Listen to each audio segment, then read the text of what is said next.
19,000 టన్నులు కూడా ఎందుకు చేసామంటే అది కూడా చెప్పాలి మీకు.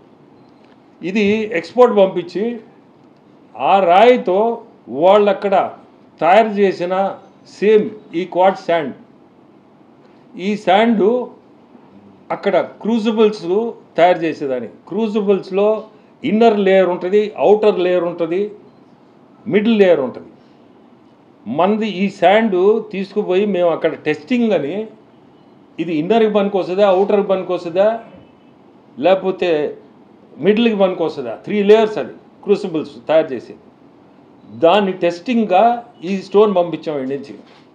ప్రతిదీ కూడా సబ్జెక్ట్ ఏంటంటే ఫ్యాక్టరీ పెట్టాలనే ఉద్దేశంతోనే ఇవన్నీ టెస్ట్ చేసి 19,000 టన్నుతో ఎన్ని కోట్లు సంపాదిస్తారు? నేను ఎన్ని కోట్లు సంపాదిస్తారు?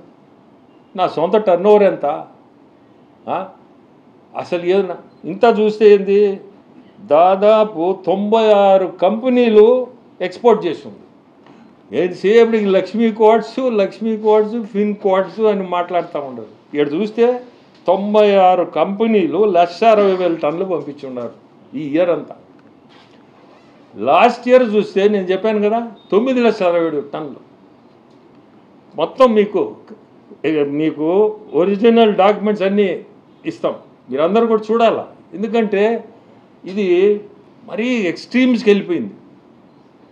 సో ఈరోజు ఈ ప్రెస్ మీట్ పెట్టిందే నేనుగా ఈ క్వార్ట్జ్ అనేది చేయదలుచుకోలేదు.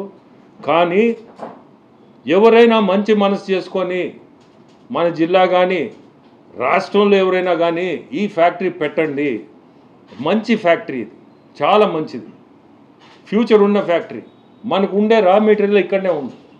దీన్ని నేను మానేశానని చెప్పి ఇక్కడ సైలెంట్ కావచ్చు, లేకపోతే ఇంకా కూడా మాట్లాడవచ్చు. కానీ పబ్లిక్ చెప్తుండా ఎవరో ఒకరు దీన్ని ఇంట్రెస్ట్ తీసుకొని దానికి కావాల్సిన కావాల్సింటే నేను చేయగలుగుతాను. ఎందుకంటే మేము చాలా హోంవర్క్ చేసి ఉన్నాం. అసలు ఫ్యాక్టరీ ఏ సైజు పెట్టాలా, ఎంత ల్యాండ్ అవసరం, ఎంత నీళ్లు కావాలా, ప్రతిదీ నా దగ్గర ఉండే డీటెయిల్స్ ఇవన్నీ కూడా నేను సాయం చేయగలుగుతాను. ఎందుకంటే ఆల్రెడీ ఖర్చు పెట్టి ఒక టీం తయారు చేసి పంపించడం. సో డెప్త్ తెలియకుండా తోసేసుకున్నాము అని చెప్పి ఆ మాటలు ఇనలేక ఈరోజు ఈ ప్రెస్ మీట్ పెట్టడం. నేను అది కూడా పైన ప్రభుత్వం ఇల్లీగల్ అనేది ఎక్కడ కూడా ఇల్లీగల్ చేస్తే ఒప్పుకోము అనేది విత్ క్లారిటీ